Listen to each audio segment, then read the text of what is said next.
Let me read you this guy's stat line. 150 catches for 1,902 yards and 17 touchdowns while averaging 12.7 yards per catch. Not only did he lead college football in receptions, but he led them in yards and touchdowns. He became the third player in NCAA football history to do this, and they commonly refer to this as the Triple Crown of college football receiving. This guy made history and flat out dominated every single team and opponent he played. But what if I told you he didn't even get drafted into the NFL, and his odds of making it in the league are honestly pretty slim? In today's video, I want to introduce you to the most disrespected wide receiver in college football history, and he just so happened to play during the 2021 season. We're going to talk about who he is, how he put up these obscene numbers, why he didn't get drafted, and what I think is in store for him. I'm going to let you in on a little secret. He has an opportunity to play for the Buccaneers, so maybe he'll become Tom Brady's new secret weapon.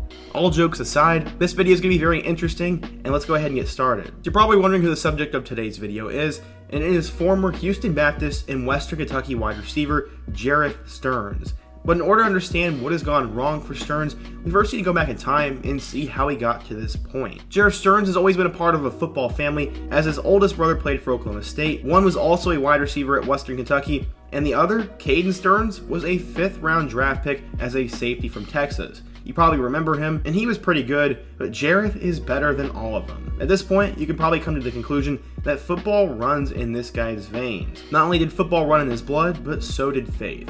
Apparently, every single day, Jerreth reads the Bible app when he wakes up, and he constantly spreads the word and uses his social media to spread his faith, which is awesome, and that is honestly what helped him develop into the person and the player he is today. This is what he has said in multiple interviews. Going back in time though, he was born in the state of Texas, and he became a star at Waxahachie High School, I hope I said that name correctly, and he played for a former NFL quarterback by the name of Jon Kitna, who you probably remember him, and Jerreth had extremely high praise for him. He said, quote, "Kitna is a great leader in Christ and did a great job teaching us about what it means to be a follower of Christ. He set a great example, and I'll never forget how he treated his wife, kids, and everyone around him. Everyone knows that a good football coach is supposed to be a good role model, and it seems that Jerreth learned a lot from him, and this instilled the kind of person he had become, and this would translate to both the football field and his life. Eventually, he would decide to follow in his brother's footsteps, like he had a choice, and he became a star football player at that high school, but he wasn't really on anybody's radar. Eventually, he sort of blew up in a smaller way, and was going to get a chance to play at the Power 5 level. Like a lot of kids who are on the fringe between FCS and FBS, the military schools usually reach in and try to grab some of these kids, and Sterns was one of them.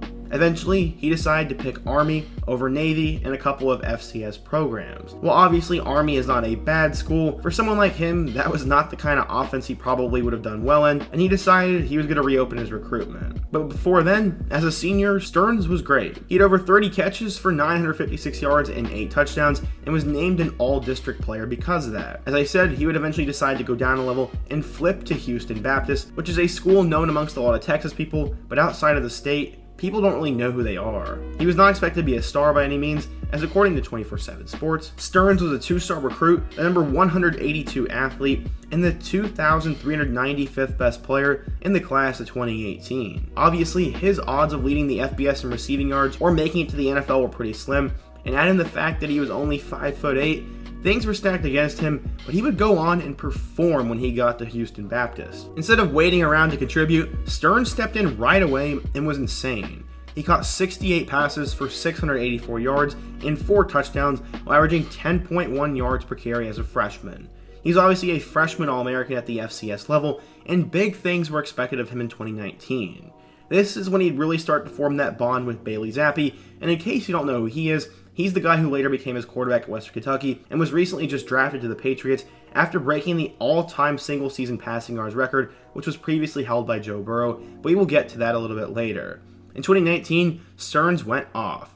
He caught 106 passes for 867 yards and 9 scores, while averaging 8.2 yards per catch. Despite all those crazy results, Houston Baptist football was not doing very well. The team started its program in 2013 and would move to the Southland Conference in 2014.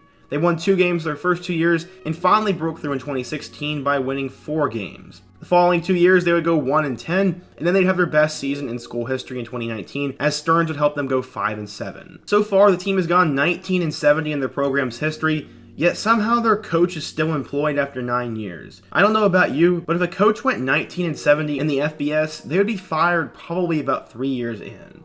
But the FCS is different, and I don't really know the workings of Houston Baptist football, but Stearns would end up playing one more year. Due to the shortened season, Stearns would only get a chance to play in 5 games in 2020, but he still was pretty impressive. He caught 47 passes for 454 yards and 5 touchdowns before it was time for him to make a change. His offensive coordinator, Zach Kittley, would take the job at Western Kentucky, and the first thing he did was try to get his 2 stars, Bailey Zappi and Stearns himself. This is exactly what would happen, and Jareth and Zappi both knew they needed to take the risk. Stearns said, quote, "When we entered the portal, we trusted God and we knew he had a bigger plan. It was a huge risk, possibly not getting a scholarship offer somewhere else, or maybe having to split up from my brother. Even with the given risk, we trusted God and took a leap of faith. To this day, I would say the move is one of the best decisions I've ever made. It's a blessing that I'll never take for granted."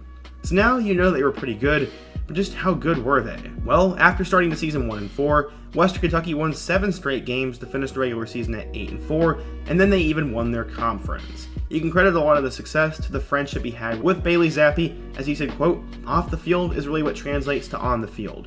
We are best friends. We're together 24/7 off the field. I think the connection and being basically like brothers has helped us to have the chemistry that we had on the field." So Stearns was insane. In his second game against his former teammate committed to Army, he caught 9 passes for 171 yards and 2 touchdowns, and then just a few weeks later had 16 catches for 195 yards and 2 touchdowns in a close loss to UTSA. He broke the 200-yard mark against Old Dominion, had 115 yards and 2 touchdowns against Florida International, and then had 143 yards and a touchdown in a win over Florida Atlantic. He was named a mid-season All-American and was even added to the Biletnikoff Award watch list. As I said, WKU saved their season, and they ended up getting to the Conference USA title game, where they lost 49-41 to UTSA, but in that game, he had 10 catches for 179 yards and 2 scores. Stearns was insane, but he would save his best for last. In the Boca Raton Bowl against App State, he caught 13 passes for 184 yards and a career high at WKU,